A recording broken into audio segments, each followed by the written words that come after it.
Welcome to the Registered Investment Advisor Podcast, where financial services marketing expert Seth Green interviews experts, executives, and top producers to share can't-miss tips on how they successfully manage their financial service firms, grow their businesses, create great relationships, and influence the industry.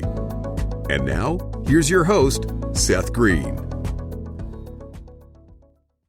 Welcome to the RIA podcast. This is your host, Seth Green. Today, I've got the good fortune to be joined by Tom Koch from Apella Wealth. Tom, thanks so much for joining us. You know, it's my absolute pleasure to be here. I love the work you're doing. I've watched a lot of it, and as a former TV guy, I think it's spot on. So well done. Well, thank you very much. I appreciate the feedback, but we're here to talk about you today, not me. Let's go back in time a little bit. How'd you get into the business in the first place? You know, my background is quite a bit different than the typical person. I was a journalist for many years. I published a newspaper, I was in the radio business, owned a couple radio stations, had a television show in the Seattle area for many years on PBS. And then there was a friend of mine, a guy that I'd interviewed many times, a guy that I know who's still working, by the way, at almost 80 years old, named Paul Merriman, who convinced me to go in the business back in the late 90s. I had no idea. I kind of said, no, you mean manage other people's money? It's a big responsibility. I can write about it. I can talk about it. But Paul got me into it. And so I was a part of his company for over a decade, left there. And my friend and pal and co-host of Talking Real Money, Don McDonald, and I started a company called Vestory back in 2009. And then we rolled that into Apella in a late 2019, early 2020. So it's been a great ride. I'm blessed because I get to do so many of the things I love doing. And so I'm still kind of being the journalist, podcaster, radio guy on one part and managing money and working with people on the other. I live a blessed life, no doubt about it. Well, congratulations on all the success. And I'm sure the longer version of that story about your journey could probably fill a book somewhere if it hasn't already. I appreciate that. Well, I don't know of anyone writing one. I've threatened a few times. My partner, Don McDonald, wrote a great book, but it wasn't about us. It was about sort of being correct with your money. So I know you said Paul sort of recruited you, but you were doing journalism, newspaper publishing, radio, a whole bunch of different stuff in media at the time. What was the offer that was so compelling it made you take the leap?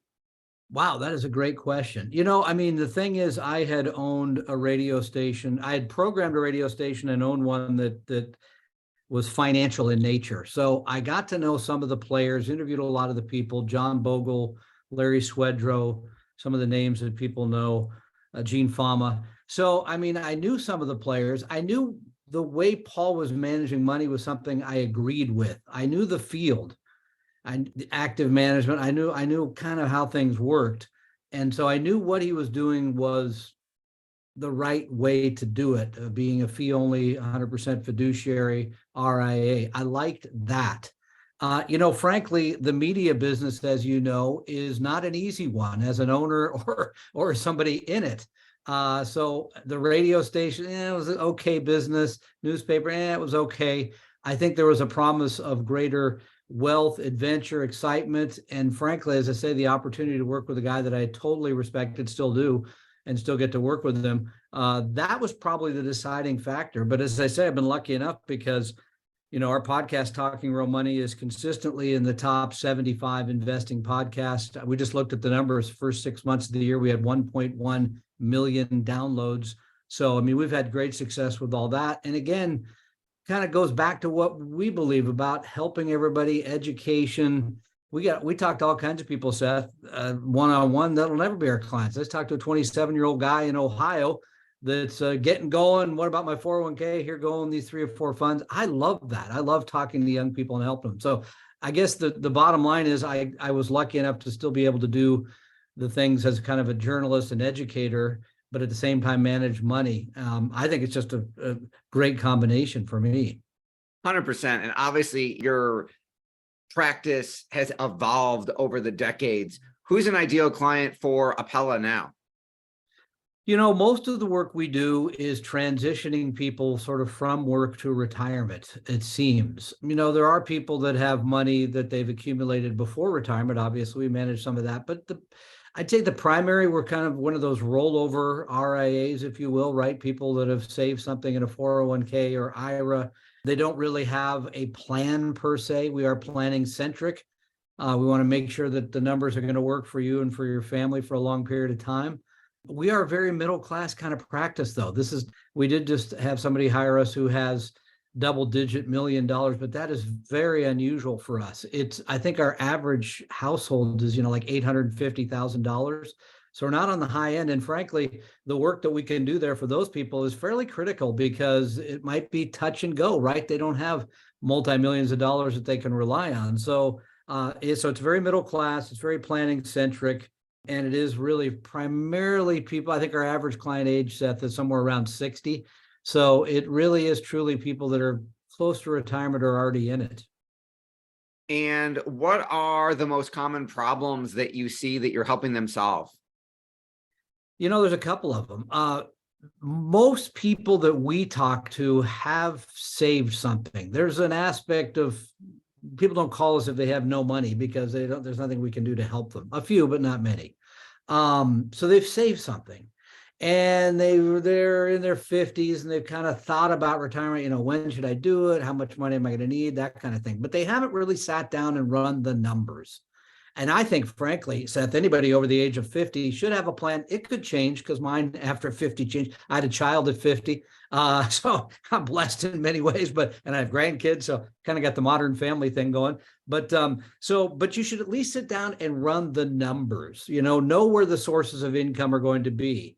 And we solve for people don't think, well, what about Social Security? What about my pension? What about this other bucket of money I've saved? So the problem solved really is the plan first.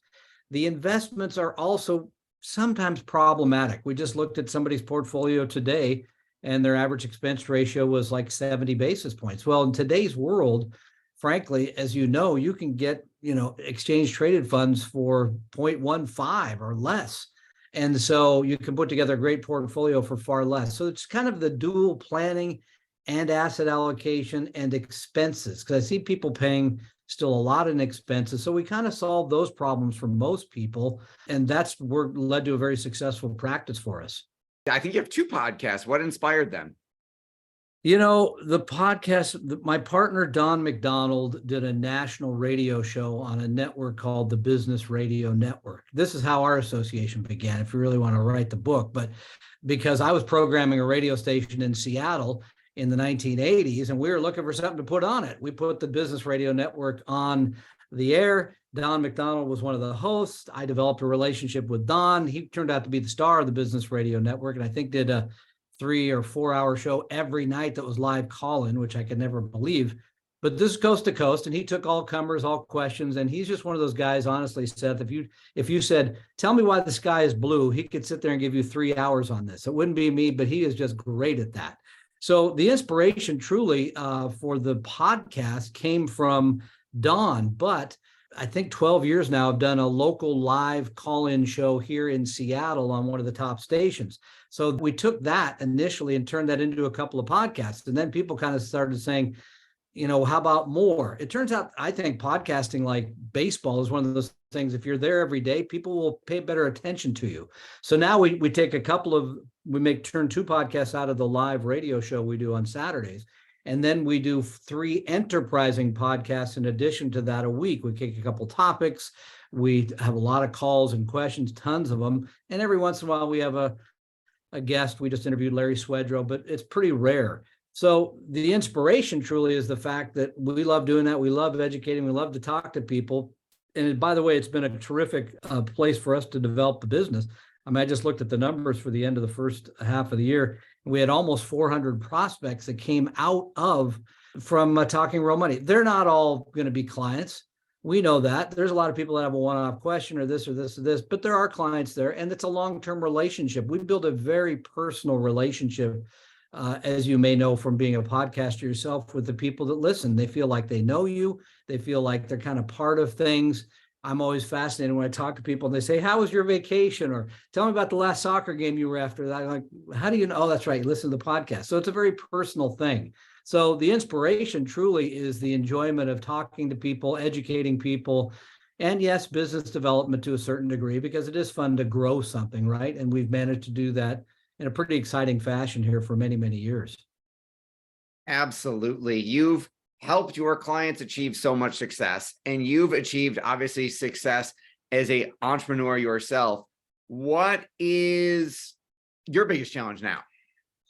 The biggest challenge now is trying to help others in the organization develop a similar type of voice. Everybody's got to have their own voice, how they help people, how they build plans, but trying to help people. We have a lot of advisors who are in their 20s, for example. We've been lucky to recruit out of a local school where people have actually already done the CFP training in school, and then they come out there looking for the practical part. They're very smart. But they need help sort of figuring out, how do I talk to somebody who's 30 years older than me? They need help putting all the things they've learned into words that'll be effective for people. So that's a big part of the business. I'm also responsible for the West Coast region for the company. So we have an office. As I said, I'm speaking to you from the Seattle Bellevue area. We have an office south of here in Olympia. We have another one in Portland and another one in San Francisco. And we just added 2 in Southern California. So I'm responsible for kind of keeping those moving forward as well. So I get to do a little bit of sort of development of others. I'm also the front man on many relationships because people know me. So that's a challenge that I absolutely love.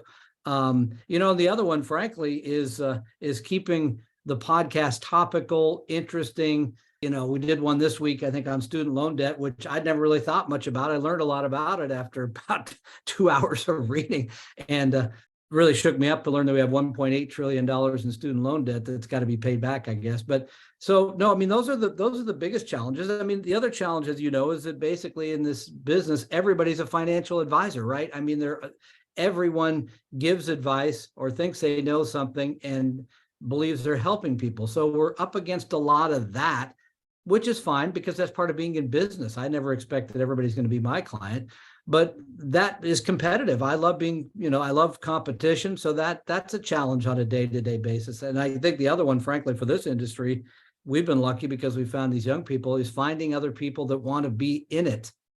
I think the industry is misjudged as that we're a group of stockbrokers that we got to sit around and pick the next NVIDIA and, get people rich. And, my message always to young people that are interested in the business is it has nothing to do with that. It has everything to do with you caring about people, you being willing to listen to people's stories, take those on, help them, try to fix their lives in a way, but it has nothing to do with, understanding, sharp ratios and the rest of it. We can show you all that stuff. What you have to do is be willing to care about people.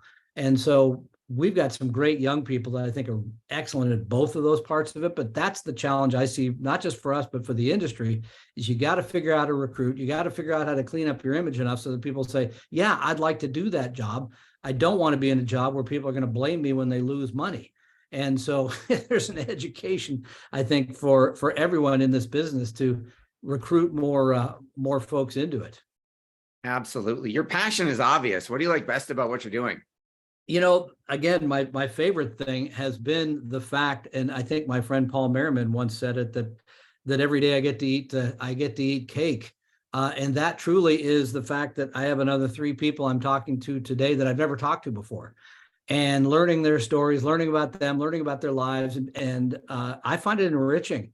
It's a huge part of my life. And these aren't people necessarily who are clients. These are people that I don't know anything about other than they listened to our podcast and they called us up. So it truly is kind of meeting those people one-off. The other thing, frankly, Seth, that's fun is our live radio show, because people call into it. We don't screen anything. You can call in. We had a guy who's been calling and bugging us about Tesla. And I think last week I finally said, hey, how about next time we go into crypto or, regional banks or something else here? Let's break this up a bit. But I love that unexpected. You never know what you're going to get. It's always kind of interesting, and it keeps you moving on your feet. So, so those things, they get me out of bed in the morning, and the other part is I'm really proud to be part of Apella Wealth that we became part of about 3 years ago. Everybody believes the same things here about investing. Everybody treats clients the same way.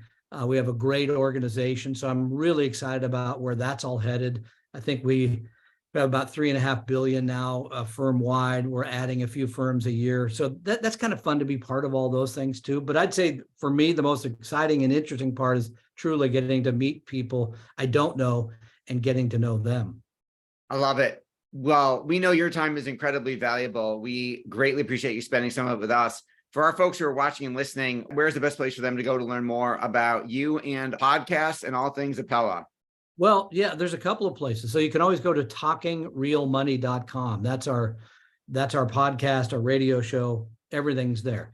The wealth management firm is Apella Wealth, Apella Wealth.com. That shows you all of our locations. That shows you the leadership of the company, kind of what we believe and all those sort of things. So those would be the two places. The podcast, of course, is available in all, Spotify, Apple, any of the places that all this stuff, any of the places. We haven't done video as well as you have. We've never had any luck. We do a few videos and we get like 250 people to watch them. Like we never managed to get much excitement there. I guess I need to hire somebody for TikTok or something. I was going to say, we can have a separate conversation about helping you on the video side. Yeah. So we just never done well with that. I mean, I should mention also that my partner, the genius that he is, more than 10 years ago, came up with this idea to do a thing called Retire Meet, which is an annual retirement event that we've done here in the Seattle area for 10 years. We've averaged about 300 people a year that come out and spend a day learning, not just from us, but from people about long-term care and housing and Social Security, all these things. But then, of course, as part of the COVID, we took it online. So now we're averaging, I think it's about 300 people in person, but 900 to 1,000 people online. They're taking it in all over the country. So next February will be our 10th anniversary of that, and that's at retiremeet.com. So those will be the places to go find us. Pretty easy to find Talking Real Money, though, if that's a starting place.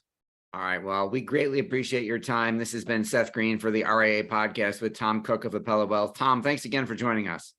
My absolute pleasure, sir. Thanks, everybody, for watching or listening. We will talk to you or see you next time.